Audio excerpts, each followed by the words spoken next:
अस्सलाम वालेकुम दोस्तों। जुल्फ़िकार अली भुट्टो ने जैसे ही सदर पाकिस्तान का ओहदा संभाला, उन्होंने सदर याह्या खान को उनके मकान में नज़रबंद कर दिया और जनरल गुल हसन से फ़ौज की क़यादत संभालने के लिए कहा। इसके बाद उन्होंने बड़ी फ़ौज, बहरिया और फ़िज़ाइया के 44 सीनियर अफसरान को ये कहते हुए बर्खास्त कर दिया कि वो मोटे हो गए हैं और उनका पेट बाहर आ गया है। मशरक़ी पाकिस्तान में शिकस्त पाकिस्तानी फ़ौज को बैक फुट पर ले आई थी और जुल्फ़िकार अली भुट्टो ने उसका भरपूर फ़ायदा उठाया। कुछ ही दिनों के बाद जनरल गुल हसन भी उनके दिल से उतर गए और उन्हें एक ऐसे चीफ की ज़रूरत पड़ गई जो आंखें मूंद कर उनके हर हुक्म को बजा लाए। The Bhutto dynasty struggle for power in Pakistan में लिखा है कि भुट्टो ने गुल हसन को बर्खास्त करने का हुक्म अपने स्टेनोग्राफर के बजाय अपने एक सीनियर साथी से टाइप करवाया। जनरल गुल हसन की बर्खास्तगी के हुक्म के बाद उन्होंने अपने काबिल एतमाद साथी गुलाम मुस्तफ़ा खार से जनरल गुल हसन के साथ लाहौर जाने को कहा, ताकि गुल हसन से उस वक्त तक कोई राब्ता ना हो जब तक कि उनके जानशीन की तकर्री का हुक्म जारी ना हो जाए। इस फैसले की मुखालफत करने वाले मुमकिना ओहदेदारों को एक फ़र्जी इजलास के लिए तलब किया गया और उन्हें उस वक्त तक वहाँ रखा गया जब तक कि गुल हसन का इस्तीफ़ा नहीं दिया गया। रेडियो और टीवी स्टेशनों पर पुलिस तैनात कर दी गई और पीपल्स पार्टी ने रावलपिंडी में एक अवामी जलसा इस मकसद के साथ मुनक़िद किया कि कहीं सदर भुट्टो को इस मामले में अवामी हमायत की ज़रूरत ना पड़ जाए। गुल हसन के बाद भुट्टो ने अपने काबिल एतमाद जनरल टिक्का खान को पाकिस्तानी फ़ौज का सरबराह मुकर्रर किया। कुछ ही महीनों में भुट्टो का तकब्बर इतना बढ़ गया कि उन्होंने पार्टी के सीनियर साथियों की भी तौहीन शुरू कर दी। भुट्टो की सवा उम्री जुल्फ़ी भुट्टो ऑफ पाकिस्तान में स्टैनले वॉलपर्ट ने लिखा है, 2 जुलाई 1974 को भुट्टो ने सदारती अमूर के वज़ीर जलालुद्दीन अब्दुर्रहीम या जे रहीम और मुतअद्दिद सीनियर साथियों को इशाया पर मदऊ किया। इशाया का वक्त 8 बजे था, लेकिन मेज़बान भुट्टो खुद वहाँ नहीं पहुँचे। जब रात के 12 बज गए तो रहीम ने अपना गिलास मेज़ पर रखा और चीख कर कहा, तुम सब चमचे जब तक चाहो उस वक्त तक लाड़काना के महाराज का इंतज़ार करो, मैं तो अपने घर जा रहा हूँ। जब भुट्टो ज़ियाफ़त पर पहुँचे तो हफीज़ पीरज़ादा ने उन्हें रहीम के सलूक के बारे में बताया। देर रात गए वज़ीर-ए-आज़म की सिक्योरिटी के सरबराह ने रहीम के घर जाकर उन्हें इतना मारा कि वो बेहोश हो गए। जब रहीम के बेटे सिकंदर ने इस मामले में मदाखलत करने की कोशिश की तो उसे भी मारा पीटा गया। जब टिक्का खान की मुद्दत मुलाजमत ख़त्म हुई तो उन्होंने भुट्टो को अपने जानशीन के लिए मुमकिना 7 लोगों की फहरिस्त भिजवाई। इसमें उन्होंने दानिस्ता तौर पर जनरल ज़ियाउल हक का नाम नहीं रखा, क्योंकि उन्हें हाल ही में लेफ्टिनेंट जनरल के तौर पर तरक्की दी गई थी, लेकिन भुट्टो ने उन्हीं के नाम पर मोहर ज़ब्त की। शायद इसकी वजह यह थी कि कई बार जनरल ज़िया ने अपने मुल्क और फ़ौज की खिदमात के बदले भुट्टो को तलवार पेश की। एक बार तो उन्होंने भुट्टो को न सिर्फ आर्म्ड कोर का तनख्वाह न लेने वाला चीफ कमांडर करार दिया, बल्कि उनके लिए फ़ौज की मखसूस वर्दी भी सिलवाई। भुट्टो की सवा उम्री में स्टैनले वॉलपर्ट लिखते हैं, ज़िया ने कभी ये तासर नहीं दिया कि वो कोई फ़ौजी बगावत कर सकते हैं। भुट्टो ने उन्हें कभी संजीदगी से नहीं लिया, वो अक्सर उनके दांतों का मजाक उड़ाते थे। उनके बारे में एक कहानी मशहूर थी कि एक बार ज़िया सिगरेट पी रहे थे। उस वक्त भुट्टो कमरे में दाखिल हुए। इस खौफ से कि भुट्टो को अपने सामने सिगरेट पीता देखकर बुरा ना लगे, उन्होंने फ़ौरन जलती सिगरेट अपनी जेब में डाल ली। थोड़ी देर बाद कमरे में कपड़े जलने की बू फैल गई। जुल्फ़िकार अली भुट्टो ने सोचा कि जो शख्स उनसे इस कदर डरता है वो उनके खिलाफ कैसे बगावत कर सकता है। इसी दौरान भुट्टो हुकूमत के खिलाफ मुल्क भर में मुजाहरे शुरू हो गए। भुट्टो की बेहतरीन काविशों के बावजूद अमन व अमान बहाल होता नजर नहीं आ रहा था। लाहौर में 3 ब्रिगेडियर्स ने लोगों पर फायरिंग से इनकार कर दिया। एक जगह फौजियों ने गोली चलाने के हुक्म की तामील की, लेकिन उन्होंने हजूम के सर से ऊपर फायरिंग की। तमाम तर मुखालफत के बावजूद भुट्टो ने 7 मार्च सन 1977 को आम इंतखाबात करवाए। आने वाले इंतखाबी नताइज पर आम पाकिस्तानियों ने यकीन नहीं किया।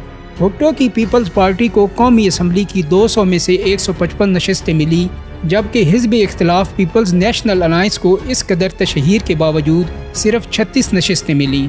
सन 1970 के इंतखाबात में जब पीपल्स पार्टी अपनी मकबूलियत के अरूज पर थी, उस वक्त उसे सिर्फ 39% वोट मिले थे, जबकि इस इंतखाब में उनका वोट 55% हो गया। भुट्टो के खिलाफ हिज़्ब इख्तिलाफ की बड़ी इंतखाबी मुहिम के बावजूद उन्हें सिर्फ 39% वोट मिले। इंतखाबात के बाद के माहौल का जिक्र करते हुए कौसर नियाज़ी अपनी किताब last days of premier Bhutto में लिखते हैं कि वज़ीर आज़म की रिहाइश गाह पर हफीज़ पीरज़ादा, रफ़ी रज़ा और अपने 2 दोस्तों के साथ भुट्टो बैठे थे।